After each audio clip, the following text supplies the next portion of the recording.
Hello you, welcome to Geekism. I've been playing a lot of Valheim. Valheim, if you don't know, is a survival creative building game from Iron Gate Studios. It's published by Coffee Stain Presents, which is the indie publishing arm of Coffee Stain Studios. You'll know, if you know the channel, you'll know them from Satisfactory that we played and enjoyed a little while ago. I didn't bring this one to the channel originally because these kind of games don't normally do very well for Gizm. Gizm is the shortened versions of Geekism from now on. These kind of videos don't do very well for Geekism, honestly. I don't really know why, because they're games I really enjoy and they tick a lot of the sort of Geekism boxes. You know, they're creative, they're they're fun, they're pretty light-hearted. But yeah, they don't normally do so great, and I wonder if it's because, even though I'm a fan of the genre, one of the few things I don't like about the genre is the busy work that's involved. You know, to build anything fun, interesting, you've got to spend a lot of time sort of farming up resources, and whilst doing that, there's a lot of other things to deal with. And Valheim, I think, may well be one of the reasons why it's become so popular recently. Is because, one, it's cheap, and two, it kind of gets rid of a lot of the busy work that these games often have in. So, for instance, you'll see in the bottom left-hand corner there, we have a hunger meter, and I've got currently 4 HP, which is pretty horrific, so I'm going to eat some meat. But I won't die from not eating, which is something that usually happens in this game. There's also no thirst meter, which I think is fantastic, because I don't find them very fun mechanics. I find them busy work, and this game doesn't have them, which is good. Other than that, it's relatively, sort of survival crafting game by the books. You start with sticks and stones, you craft those into, sort of simple stone and flint tools. From there, you eventually find copper. You can then smelt the copper with tin to make bronze, and then you can move on to iron and other things. We're currently in the Bronze Age here, as you can probably see from the equipment I'm wearing. We're currently in the Bronze Age, but I'm having a bit of a blast in this game. Although I will agree, it doesn't particularly work very well for Let's Plays because, as I say, a lot of the time is spent sort of farming resources, going out, killing things, and that's not the sort of thing that normally makes for very good Let's Play videos. But it does make pretty good live stream content, and I've been wanting to get back to live streaming more regularly on the channel for a while now. So I'm going to be starting to bring some Valheim streams to the channel on a morning. It's not just me playing here. This is a Geekism server, and it is populated by other YouTubers and folks who are friends of mine. This house here is actually Poison Blade, who you may know from his Planet Zoo stuff. So our village is actually just down here. Poison Blade wanted to be a bit of a hermit and build slightly away from the rest of us. So I'm going to give you a little bit of a building tour today and just give you a rough idea of what the game actually entails, where we are with it, what we're planning to do.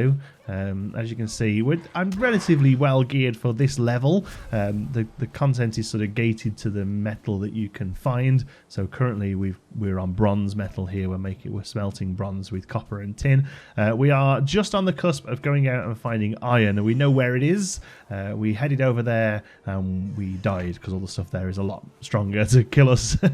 So the plan is that this is going to become a bit of a Viking village. All of this sort of green and dirt will eventually become roads and leveled planters and things like that. We're going to keep it all really lovely. You know, the sort of thing that you'd expect from Geekism and expect from some of the other guys who I'm playing with as well. This long house over here is Beyond Drew from Beyond Drew TV. You can I'll put a link in the description to his channel. He's been streaming this most days at the moment as well, which is pretty good fun. We have these wards on our buildings. These little statues here allow us to lock our doors, basically, just to stop some monsters and stuff getting in. But never mind, he's here right now. Haha! I'm not on a chat with him or anything, so we won't actually know we're recording this, but he'll maybe know when we watch back later. I'm going to sneak in behind him so you can have a little look at his house. Sneak in, I'm gonna sneak in. Here we go. So, as you would expect, lots of sort of places for storage. There's places to cook. This is a cool little sort of cauldron he's got set up here. This game has some really interesting mechanics, one of them being smoke mechanics. So you can't just put a campfire down inside a building, you'd get smoked out, you'd die. So you do have to actually build chimneys. So you'll see here, you can actually sort of see the smoke working its way up to the top and letting itself out there so you don't get smoked out. Torches seem to not be a problem.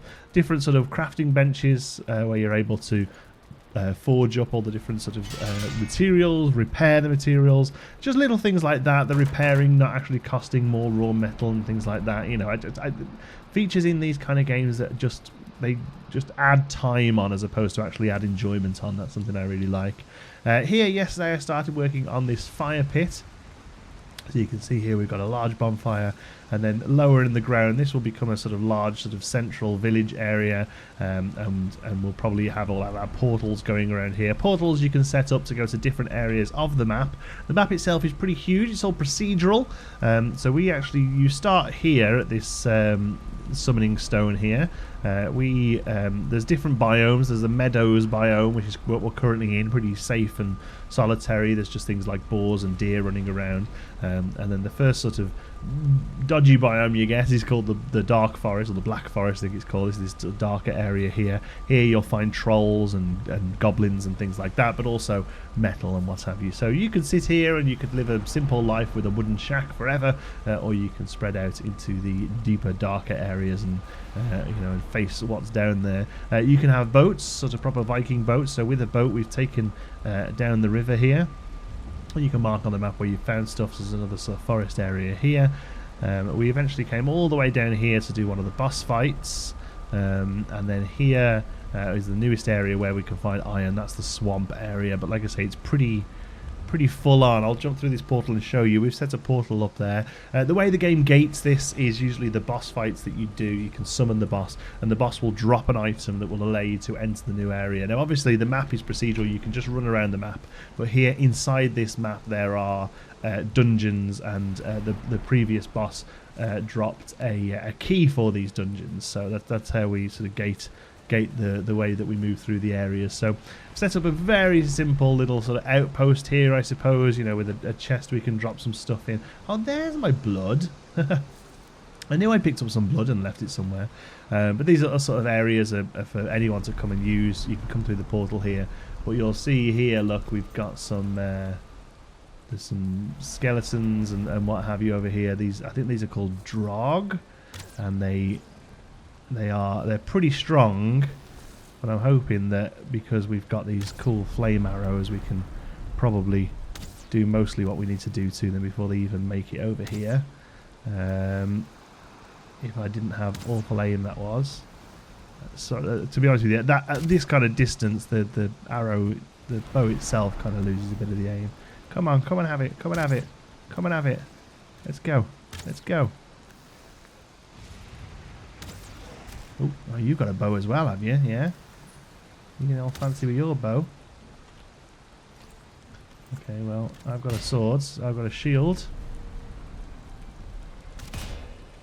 Oh, see, these hit a lot harder than the baddies I'm used to. But there you go. See, basically last time I came here, I kind of ran in and wasn't really prepared. Whereas this time I've leveled my armor up. I've got some good bronze armor with good stats on, and I've got some meat in my belly, which gives us some extra health there and stats and what have you. Now you'll see these leeches here. I want to take some of these out because these drop pretty sweet stuff as well, including, I think it's called a blood bag.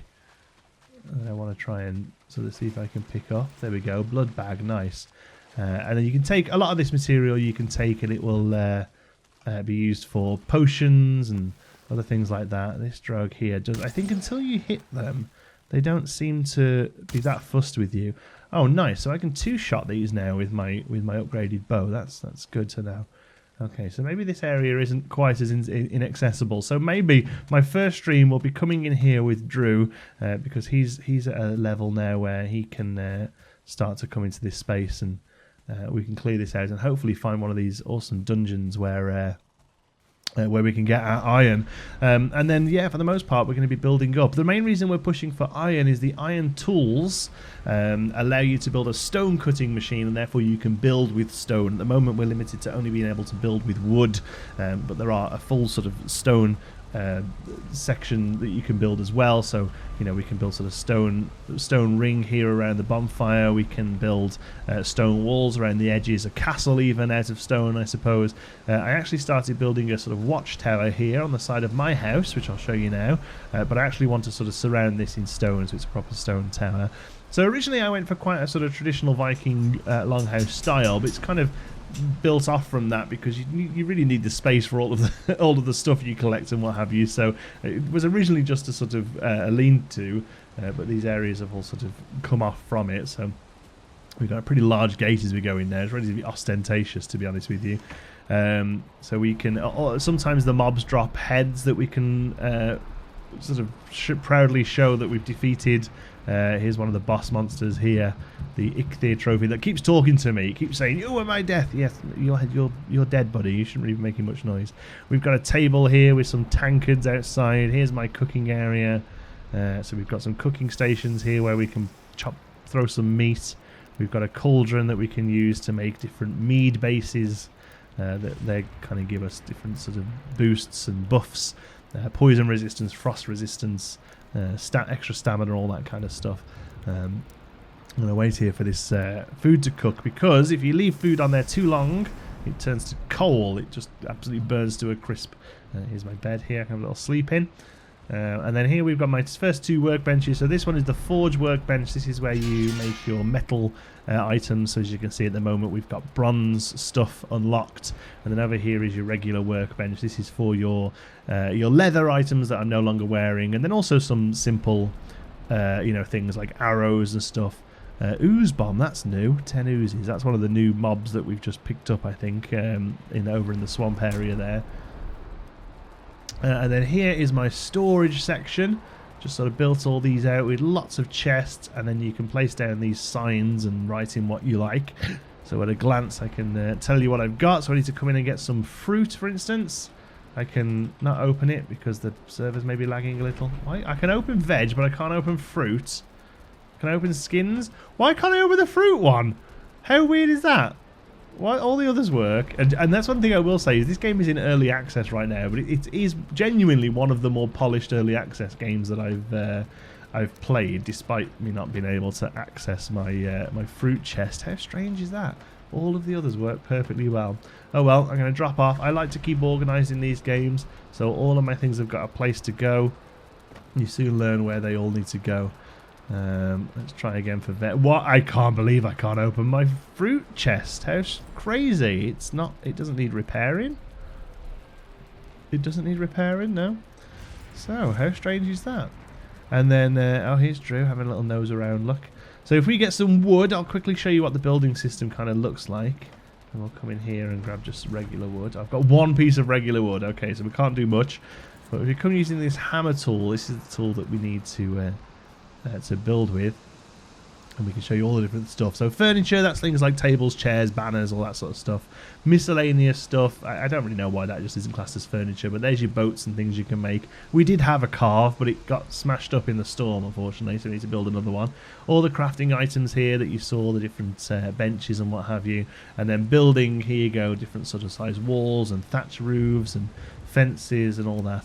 And then you can either work off a grid. So once you've placed a single piece down, you'll see that stuff can snap to that grid, which is how you do most of your building, honestly. Sorry, the weather's so poor for the video.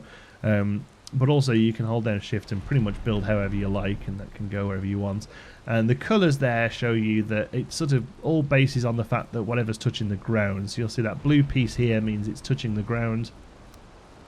And then it sort of goes from a green down to a red, depending on how sort of sturdy it is. You'll see it start to go to more of an orangey colour.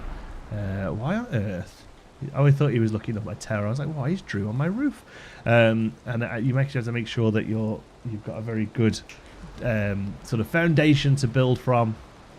And stuff sometimes in the rain gets a little bit worn out as well. Although it'll never break, it just starts to look a bit mouldy, a bit nasty, because it's it's not covered up by one of these roof pieces. But you'll see there I've got a long strip of air there, which is basically where my smoke can come out. So that all my smoky areas here, oh, I can't get in. All my smoky areas here, so all the smoke goes up and rides out the roof there, so I don't get smoked out while I'm having a little sleep. So there you go. Just a little quick overview of this place. I'll quickly show you the main site. So like I say, Beyond Drew's over there. This one here is Estan. I'm not a huge fan of going in Estan's place. I get lost in Estan's place. It's like a little maze. Look at this. Look at this awful weather. But it does make the place look pretty.